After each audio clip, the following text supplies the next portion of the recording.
Hey, Liberty North AP Psych. Good morning. Hope you're doing well, and going to get this first live stream started at 10 o'clock. So if you have your AP learning targets, you want to get those out for chapter 4. If you don't have them out, just take notes, and then you can move them over to your learning targets, which again are posted on Canvas. We're going to do the last 3, 14, 15, and 16 today, and then we'll do the other ones tomorrow. I will try to say a little bit less today. Thank you for all those who got extra credit. It sounds like it was somewhere between 150 and 190 on a 18-minute video. So I think that's a new world record. Hopefully somebody sees this and I get in the Guinness Book of World Records.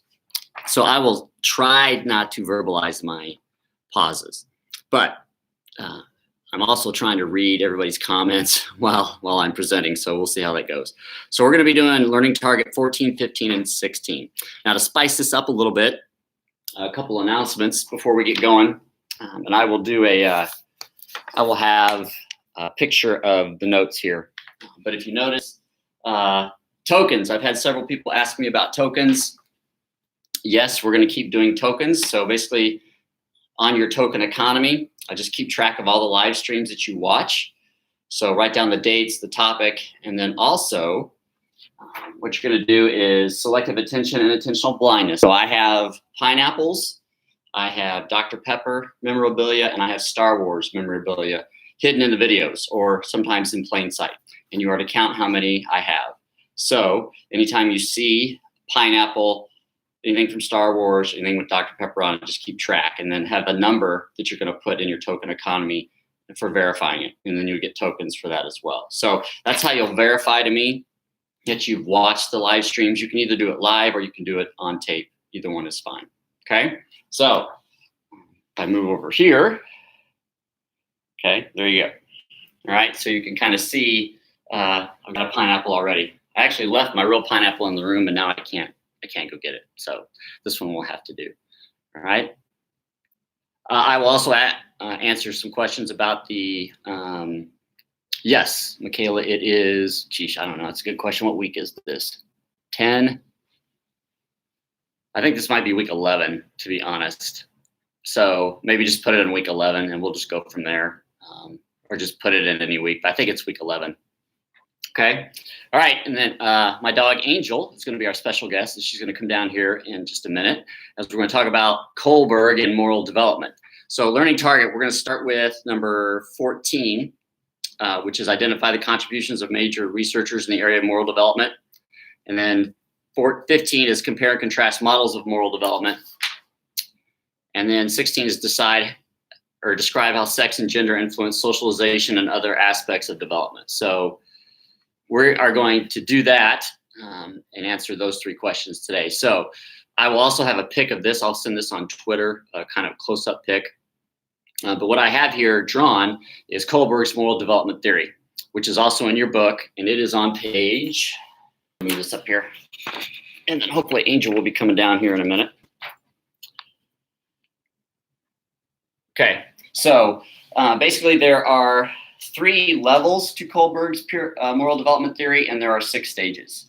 I think AP really wants you to learn and focus on the 3 levels rather than the 6 stages, but I think sometimes the 6 stages help understand the 3 levels. Okay, first of all, I want you to know that Kohlberg is a protege of Jean Piaget. So Kohlberg and Piaget actually work together, and if you remember, Piaget's 4 levels, 4 stages of cognitive development in the formal operation stage is where you get moral development. Kohlberg believed and aligned with that, and they basically collaborated on a lot of work. So our special guest is here. So I'm going to move this down here. Come here, Angel. Come here. Good girl, good girl. Okay, so this is Angel. She's 8. She's a Morkie. Okay. I've trained her with various methods of B.F. Skinner. Oh, and I gotta get her treats because she'll be, okay. Yeah, good girl. Okay, so right here, we have 2 of her toys. One is Yoda, who represents good. Oh, I know, you're doing your treats. She's doing the Force. Good girl, good girl. And then we have Darth Vader, who represents bad moral development. Yeah, okay, good girl. You're going to get Darth Vader. Good girl. Get it. Oh, good girl. Body slam. Okay, good. Okay, and then what does Yoda do? What do we do to Yoda? You do the Force? Oh, yeah, good girl. The light side. All right. Okay, so we could say Angel has high moral development because she knows good and bad, right? Okay, give me 5. Okay, good girl. We'll go upstairs. Go upstairs.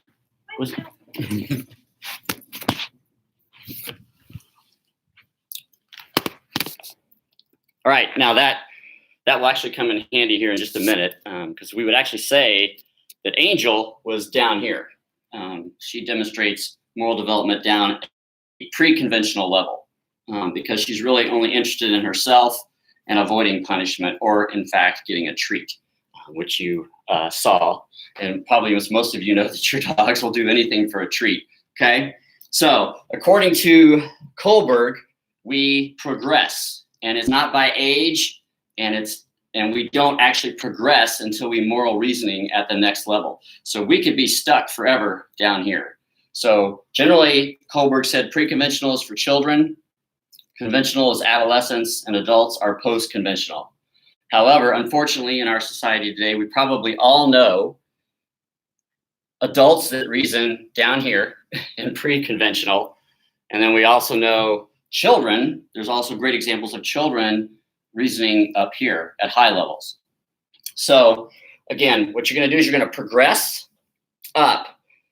Pre-conventional level is basically when you're only concerned about yourself and what happens to you. Again, most of our dogs or our pets are really down here. Cats would be way down here. But the dogs are generally here. They'll do anything for a treat. They'll do anything to avoid punishment, to get our affection and attention. And they're really only concerned about themselves. And I think I had a professor explain it to me this way, which I think helps you understand the whole scope. Basically, the more people you consider in your moral thought and moral reasoning, the higher that you go. And so even if you don't understand the stages, that's the concept that Kohlberg was going for and that Piaget also agreed with. So if I am making moral judgments and decisions, kind of expand my bubble, if you will. Generally, if I start reasoning and I include my close friends, my family members, which is here, try to seek approval and develop really good friendly relations. And then also if I begin to start kind of considering your close friends, and this would be like maybe the people or the other students at Liberty North High School. Okay, so as you can see, I've gone from just me and myself and what happens to me to what happens to the people that are closely around me or that I interact with on a daily basis.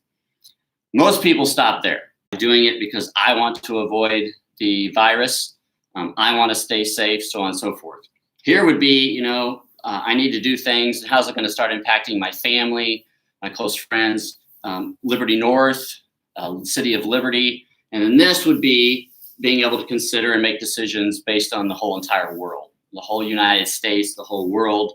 And again, not to say that every decision has to be that way. We can make decisions that are down here, but we can still make decisions that are up here. So it might be kind of a fluid development, and you might go up and down just like on Maslow. You might have instances in your life that you just reason down here, and then you have maybe with money you're down here, okay, but then with other things you're up here, okay. So but that's kind of it. So the stages are avoid punishment, self-interest, approval and friendly relations, law and order, and then social contract and universal principles. The 3 main levels that you need to know are pre-conventional, conventional, and post-conventional is up here, okay. Now, the way Kohlberg tested this is really fascinating because he basically did exactly what Piaget did. He did it with children and he did it with adults and adolescents. And what he did is he provided them moral dilemmas, which I think we all have seen, have been made into movies. But he had a whole list of moral dilemmas. And what he would do is he would have you take a test of about 10 moral dilemmas and you'd have to answer them. Now, the answer in itself doesn't really matter. It's basically how you explain and reason why your answer. Because in a moral dilemma, there's really never a good choice generally. So the real famous one is the Heinz Dilemma, in which Heinz's wife is dying of cancer. There's a druggist in the town who has a drug that will save her, but he's charging 10 times the price. So Heinz can't afford it. So Heinz tries to make a deal with the druggist. He tries to work it off with, or pay it off with work, and so on and so forth, but the druggist refuses and is only going to give it to Heinz for the price. So the question is, Heinz breaks in, steals the drug for his wife. The dilemma is, did Heinz do something that was right or not? And more specifically, why? Okay, not right, or why was it right? Now, most people will say it was right. The lower percentage say it was wrong. But again, that doesn't matter. It's where is your reason? Okay, so if the reason, there's basically three main characters in that dilemma. There's Heinz, there's his wife, and there's the druggist. If the decision is just based on those three, you're down here because you're not reasoning in a concept that allows you to see how this decision is going to really impact more than just those three. That's the focus. But breaking in and stealing drugs is going to affect a lot more people than just those three.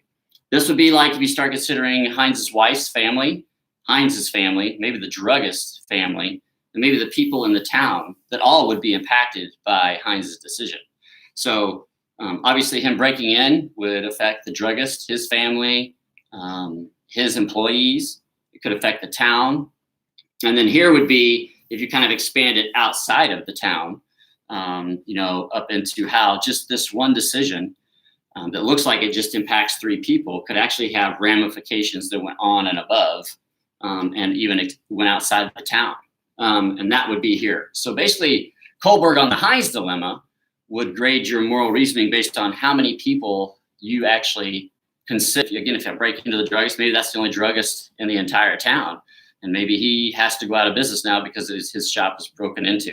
And then nobody in the town is able to get to drugs or get medication. And then, then this would be examples of, who are the suppliers to the druggist? How does he get his medication? Maybe there's other people outside the town that have to come and get medication. You can just keep going with it. But the more people that you consider, the higher that you're morally reasoning. Okay? So make sure that we've got 14 is identify the contributions of major researchers in the area of moral development. So obviously, Lawrence Kohlberg, Jean Piaget, and then I have over here Carol Gilligan, she was actually an American researcher, and she researched female moral development. And she's actually the psychologist that came up with the concept that actually females develop morals earlier. Again, it's maturation. We do it in the same process, in the same order. But they actually have their minds, the way that they're constructed biologically, they actually develop morals sooner, in fact, than males, which I think we're all going to agree upon just based on the difference in the brain.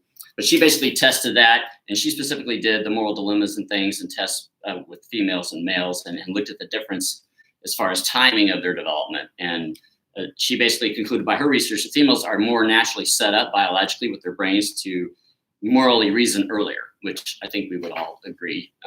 So especially if you think about the elementary school and stuff that you were doing there, probably. And then number 15 is compare, contrast models of moral development. This is the big one that you need to know. This is what AP is going to want you to know is Kohlberg's moral development. And again, this is on page 168 in your book. It's the big moral development theory that's out there. Most people prescribe to it. And actually, it's a pretty good explanation. But a lot of people don't really understand. He wanted to save her life, and he put her life more important than his, which is not really, that doesn't really matter. It's just the fact that he was just considering his wife. And he could have done it for a level 1. If he loses his wife, is that punishment? So, if he did it to basically for the approval of the wife, or that he just didn't want to try to live life without his wife, then it would be down here. So again, it's not whether he stole the drug or not, it's just his reason behind it. And the more people that he considered in his reasoning, the better that it would be, okay? And then learning target number 16. Describe how sex and gender influence socialization and other aspects of development. So this would be a great example, Carol Gilligan. So my gender influences my moral development, okay? So females naturally develop morals sooner and reason at a higher level sooner, okay? We'll also talk about, we'll talk about tomorrow, we'll talk about puberty and physical developments and adolescence, okay? There's a big difference between males and females who develops sooner physically, socialization, and so on and so forth. So, I think that you go through the book, you can definitely find examples of that just with anything that we talked about. But there is going to be gender differences in our development. Now, again, it's maturation. We're programmed to develop in the same order, but it mainly affects time. Who develops sooner, earlier. Now, again, there are biological differences. Our brains are biologically different. So, that's going to impact it as well. But age, gender, culture, and society, and things like that. There are cultures in which the females are the more dominant. And so they actually develop overall a lot faster, and so on and so forth. So there's just I think that one could be as a wide open one. Just make sure you can apply it. Okay. All right. So the plan is tomorrow we'll finish the learning targets for chapter 4. So we'll go 10, 11, 12, and 13 tomorrow. Then we'll be done. And then Friday, again, I don't live stream on Fridays. And then basically you have all next week to get your work done. Now, some of you have sooner better. Some of you already sent me your chapter 4 lab. Thank you. I'm just putting those in the grade books as we go. But you need to do your chapter 4 vocab assignment, in-class vocab assignment, which you can do in groups. You can share 2 terms from another chapter, define and apply, and send that to me. The topics are on Canvas. So the topics are going to be Piaget, Kohlberg, or Erickson partner. So share it with a Google Doc, but you're just going to pick 2 of the learning targets from chapter 4. You're going to answer it, and then you have to include 5 vocab terms from chapter 4 in it and make them relevant and apply to the answer. So again, you can use your AP notebook. You can use the book to do that, however you want to do that, and just get that. Let's see if there's any questions here. Oh, this is better on my knees.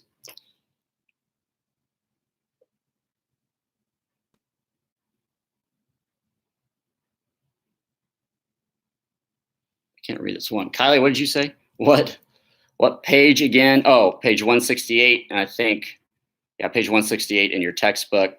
If you don't have your physical textbook and the online text isn't working, if you just Google Kohlberg's moral development, you'll get a whole bunch of charts and things that you can look at, and then you can reference it with the chart that I have here.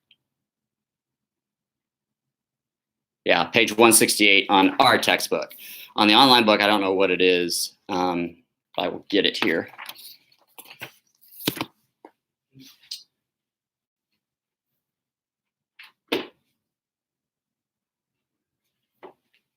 Yes, page 168, page 169 is Kohlberg in our book. And again, it's learning targets 14, 15, and 16. So it's the last ones. And then we'll pick up and we'll do the remaining ones. Again, we did learning targets 1 to 9 before spring break, the last 2, 8, 9 test takers. So we're actually doing it just in schedule, just like the AP, if you've heard. So AP is only testing on units 1 through 7, 8, and 9. So this is unit 6, and then 7 will be personality, which we're doing next, and then we'll be done. So we're going to get through those and focus on those, and then we'll do clinical and we'll do social at the end, just to make sure we've covered those well. Yeah, just email me the lab. You can share it with me. I've had people take a picture of it and just email it to me. However you want to do it, it's great. Most people, I think, are just taking a picture of their lab since they wrote it, and then they're just emailing it to me.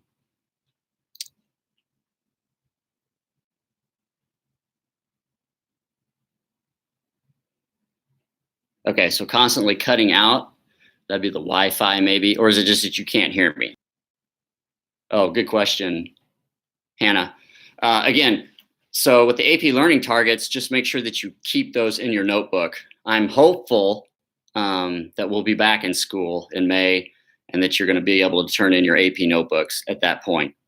So, yeah, so let's plan on that. And if that doesn't work, we might have to do a drive and toss. So you just north and just throw it in a big box, and then I'll come up and get it or whatever. But I'm still, so yeah, so keep your AP learning targets in your notebook. And you can just use those on the quiz, and then you keep those, and I'll have you turn those in later.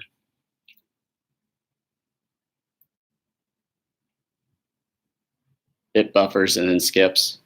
Yeah, which could be my side, or it could be your side, Peyton, if you've got some information. But yeah, email me any issues that you've had. I know there's been some people, so I think I had some filter things that I cleaned up. But I can pretty much make everybody stay off our Wi-Fi when I'm streaming. And then again, I'll post the video so you can rewatch it. Yeah, I think some people were actually having a better time with their mobile phone than the laptop because of the filter. So again, I think everybody's getting laptops, so the laptops could be the issue. They said that it was coming in much better on their phone.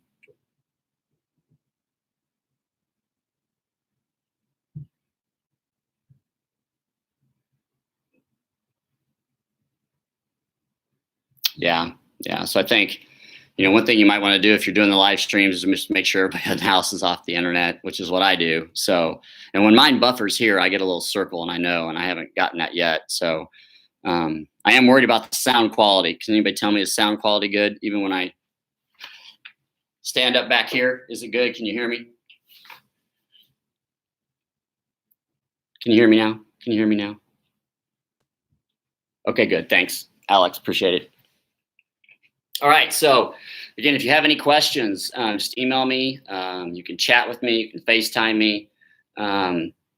Sid, good to see you, Sid. I know Sid was having some technology issues as well. So yeah, so glad to know those got fixed. So yeah, so we'll see you. I'll do another live stream this afternoon. I'm hoping if the weather gets really nice, I'm gonna start live streaming outside. But if you missed the special guest today, Angel, she did it perfectly based on Skinnerian theory. So with our little moral experiment, which she passed, but again, she's down here because she just wants treats, okay? Email me, and if you have any questions, and then make sure you check Canvas, check your survival guide, and then check your assignments, which will be due a week from Friday. And everybody get outside today, enjoy the nice weather, get some sun, especially 10 to 2. If you can get outside, get outside because it's just good for your health. Okay, stay safe. Julia, how are you? Okay, so the dog was definitely the big hit, right? So, but I will be having special guests. I'm going to use all my family as well. And Angel's probably going to be here quite a bit, but yeah, we'll incorporate them in what we're doing just to make it more fun. Don't forget, okay, so for your tokens, make sure you documented that you watched this live stream, how many pineapples there are, how many Dr. Pepper stuff there is, and then Star Wars, which I have all over. Actually, I have Narnia back here as well, too. I forgot about Narnia, okay? Can we do the vocab assignment in groups of people? Yes, vocab can be done in groups. So, yeah, so the lab, actually, we did by ourselves, so you can turn that in, but the vocab can still be done in groups. You can just share that with me in different groups if you want to split it up, divide it. And then again, your quiz will be done in groups. And then don't forget about your journal critique. That's due Friday, April 3rd as well. So again, you have stuff that you should be working on, and that's kind of how I'll do it. I'll just make everything due at a 2-date window, and then you have 2 weeks to get it done. Okay, so yeah, check the assignments. All the chapter 4 stuff are due on April 3rd with the journal critique. Chase, what's up? No, don't do the chapter 4. No, yeah, you do not have to do chapter 4 vocab. Okay, those do not need to go in your AP notebook. The in-class vocab assignment does need to go, but yeah, you won't have any vocab in your AP notebook. Allie, actually, I'll know if you watched the stream, so you don't have to post it anywhere. Good question, though, but just put it on your tokens. Watch live stream and then put how many pineapples, Dr. Pepper, and Star Wars. And then, again, I'm hoping that you'll be able to turn in your token economy. Actually, you will be. I'll have you take a picture. You can send it to me later on, so we could do that as well. Taking a picture of the AP notebook is going to be a little different. That'll be a little tough. So we'll figure that out. Hopefully, we'll be back together. Again, yeah. So I think that'll be it today. We'll try to keep it at 30 minutes. We're at 27 minutes. So you guys stay safe. Stay inside in a minute. 10 to 2, which is anytime between now and 2. Go out and get some sun, get some fresh air, and everybody take care.